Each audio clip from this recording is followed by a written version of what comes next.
experience? Well, I've done the FA level 1 coaching. When I finish uni, hopefully do the level 2 in summer. At the moment, just coaching sort of from a young age for little foxes. So it's from ages 4 to 8. So it's mainly teaching like the fundamental stages of learning. Yeah. So it's like sort of throwing, catching, kicking, just simple stuff like that. And then as they get older, sort of that progresses. So hopefully the level 1 is really like sort of, it's easy, like anyone can do it. Yeah. Yeah, so you don't have to have a real sort of passion for football to do level 1. No. Like anyone can do it. I wasn't expecting a lot, I guess. That's because through experiences through my friends, they've done it before, and they said just get as many sort of courses under your belt. Yeah. Progress sort of coaching sort of career. Yeah. How about you? Do you coach? Yeah, I do football too. I've done my FA level 1 and level 2 and a few youth modules. Yeah, level 1's nice. Everyone passes that. Level 2 is a bit harder, but still it's very simple. Youth modules, I say, the best though. It actually helps you that you work one-on-one with children as opposed to having like 30, 40-year-olds pretend to be children when you're coaching. So youth modules is a bit better. I coach right now. I coach at Chelsea and I just work with like 3 to 8-year-olds.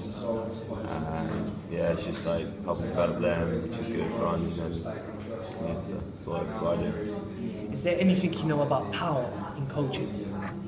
Is that in reference to like To what? being in charge, or Yeah. because you're dealing with kids, so a lot of them just tend to sort of run around, and I guess they're young as well, so you've got to sort of reinforce the power, I guess. So you've always got to sort of say it in a simple way as well, so they understand. So the simpler the better for children. That's the easiest way to get sort of your message across. Yeah, you have to enforce power, and you have to make yourself clear to them, but you also have to make sure they've got an understanding of what you're saying, because obviously like, we're working like 3 to 5-year-olds, so you have to go into them a lot clearer. You also got to be extremely careful with the power you enforce, because you've got these young children, and you're an influence on them, so everything you say they may repeat or whatever, so you've got to be extremely careful the power you do enforce. Be careful what language you use. Yeah, language you use, what you show them. Don't sound too aggressive as well. Exactly, and someone just Don't listen. like, for example, I was coaching a kid like to hit me, and I was like, okay, I made him sit out for a bit, which you can't just say that sort of slide. You have to have an enforce of power. You've got to be careful how you react to it as well. You've also got parents watching you as well, so you just got to make sure you're a good medium between all. Does your coaching experience in terms of how you were coached influence the way you coach your children at the moment? So the way you might have been coached as a kid, does that have an impact on how? I don't think I was coached at that age, to be honest, but growing up, like, it was all mainly sort of social, it wasn't like really powerful, like sort of in the army, like do this, do that. It was a bit of a disciplinary. It wasn't discipline like that. It was mainly more to do with fun, and that's at the end of the day, that's what you want the kids to have. You want them to have fun. It's all about enjoying themselves. If you sort of reinforce power too much, it could become sort of too disciplined, too regimental. A bit like school kind of thing. Yeah. Mine was slightly different. I was a bit more, when I used to run quite competitive, I was pushed a lot, and mine was a lot serious. Like it wasn't really fun. It was just more dead serious. You get to the point. So I guess like I kind of like being how like I thought that wasn't. I thought it was positive somewhere, because I think you need that push. Like I said, it's a good medium between that side. The way I coach now, that you enforce it, but like it's a good medium. You got to also like be caring and stuff like that. If you enforce it early on, it helps as well. Where you don't want to go a couple of weeks down the line then to try and reinforce it. Yeah, make a good impression on them. Yeah. So sort of from your own experience, being pushed. Yeah, I mean, like I know that like I think the way I was taught was slightly extreme, and there's also an extreme of being too soft. And I think like a good medium. Kids say it's because of maybe the way you're brought up in your household. Yeah, exactly. Yeah, it does reflect on that. Did your coach's leadership style impact the way you performed? So when you were coached? So you're saying like, as a do I like lead? So you as an athlete, when you were coached, did the way your coach behaved influence your performance? You think? Did it help you for the better or worse? I think I'd say that it helps for better to a point because you get pushed to your limit, and it's no like they don't stop you, they push you there So I think that makes you be the best you can be, but I also think you can get pushed. Say you come to a coach with an injury, for example, and they need you, they might shrug it off and say, no, you're fine. I think that's too far. That's obviously too far. And I think it help me to a point. Yeah, but still help get burnout as well. Yeah, exactly. Yeah, increases the chance of someone burning out. And over time, you get to know your coach, and your coach gets to know you. So through that, your coach wants the best for you. Because he wants the best for you, he's going to push and demand more from you as well. So that helps a lot. And do you feel like you've developed better as an athlete from a democratic coaching style where you're involved in the decisions and you and your coach communicate what you want to practice, or as opposed to an autocratic coaching style where the decision is primarily made just by the coach and you're just following his orders? I think democratic, definitely. Yeah, I think the coaches have to be like a unit and just all decide on sort of things, so the whole club organisation can work as one. And so no matter what the age group, everyone's working with the same sort of goal.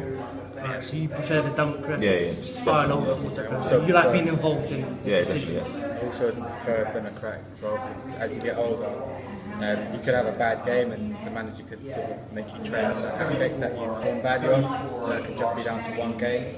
So if it's democratic, then you could sort of question that, and then you could reason with you why. You could sort of change your goals. And then, Do you think it's had an effect on how you coach? possibly. What style you coach?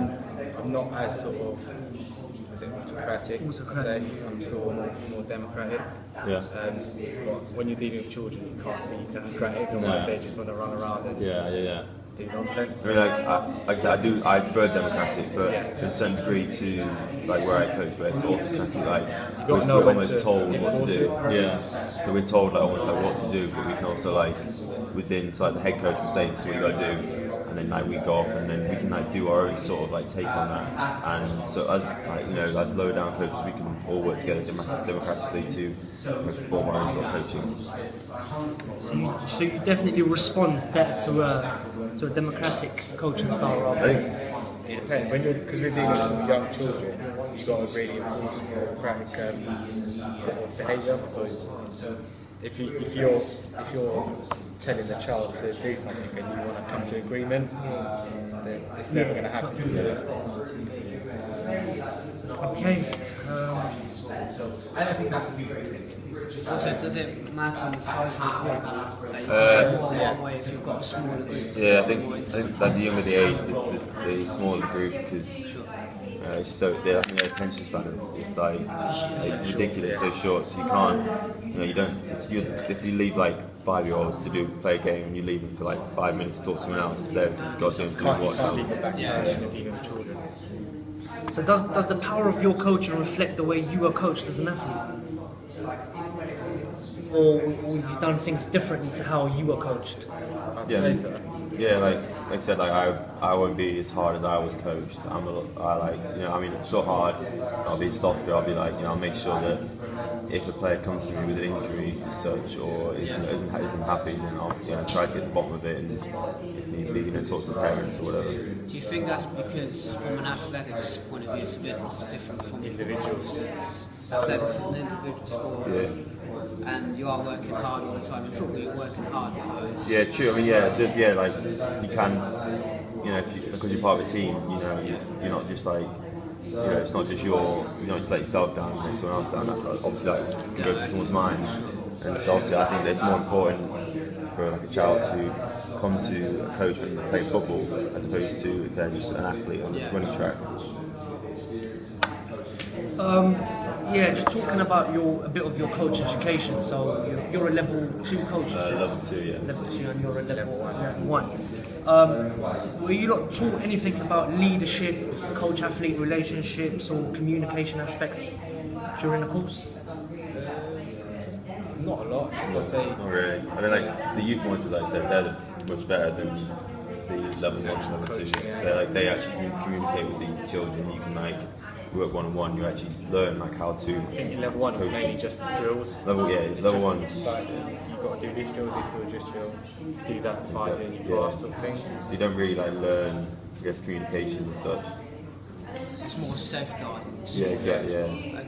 So there isn't really any psychology behind how you could enhance It's more health and safety, I'd say. health and safety.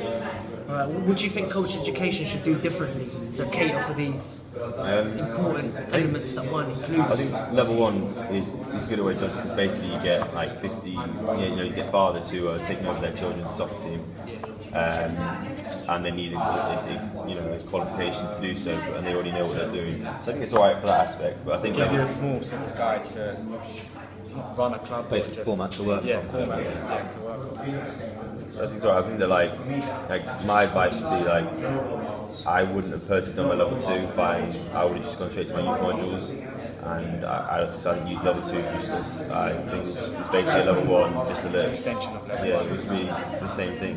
Where the youth modules are a lot better, and then I think the UEFA ones are really good as well. They're an expansion of level 2, and they're literally everything. They're both psychological, like in the classroom, outside the classroom. They're probably the best ones. I think they're more what people should be doing level 2. Yeah, there should be some, not for like serious people, but there should be like a push to push people that are more serious than about sports. So at the elite level, and then there's also participation level, which maybe is level 1, because people need to get the badge. Was you guys taught anything about power in coaching during your formal coach education? Anything about power, leadership, The ability to get them to do coaching stuff. behaviours? Yeah, I think. There's like different behaviours of coaches, and you've got to be careful that they do say you have to, when you work with young children, you have to be strong. You have to make sure you get your point across, and power you have to be enforceable. But then there's a certain degree of power, and I think especially with old children as well, like you get to work with like 10 to 12-year-olds, you have to be more. Maybe more rugged, more stronger, because you do get back chat. You can't slip, so Exactly. yeah, if you sort of show an element of weakness, I guess, that gives them an opportunity. So you have to be a bit more authoritarian. Yeah. Exactly. Yeah. So if you want to step back. Whereas children, you have to be a bit more playful to get them interaction going. So did you develop your leadership style through formal coach education, or was it through your on-field experience? I'd say it was just I mean obviously they gave me a good thing to work with, but I think I basically taught through like watching my other coaches and myself. I learned basically how I teach. Through my other coaches up there. At first, I didn't get involved straight away. I just took a seat and was assisting, just to see like the best method to sort of approach it. So you felt the governing body courses gave you a bit of a platform, and then you could go your own way. The best way to learn is sort of watching coaches and seeing what works best for them, and just taking small elements out of that and just implementing it in your sessions. Is there anything NGBs, such as the FA, need to consider to use power more effectively, do you think? Because you guys said that you learned most of your coaching leadership through experience rather than... In level 1, basically you work with your group. When you're practicing your coaching, you have to talk to adults as if you would to 3 to 5-year-olds, which I think is very unrealistic. I think maybe they should do it like a placement thing, Yeah. where you actually deliver in the session. So when you do get your qualification, you feel like you're qualified. Whereas when you actually get the qualification, you don't actually feel as if you've come away like qualified. Terribly unrealistic, and I think that for you to be able to get a sense of authority with children, you need to teach or train children, and then you've got a coach actually watching you, and then he can tell you where you went wrong, and you can't really have that when you're talking to 34-year-olds. It's fine, it's perfect. Is there anything you want to add to that? Yeah? Alright, thank you very much, boys. That's perfect. Thanks. Tap, tap. Yeah, that's done.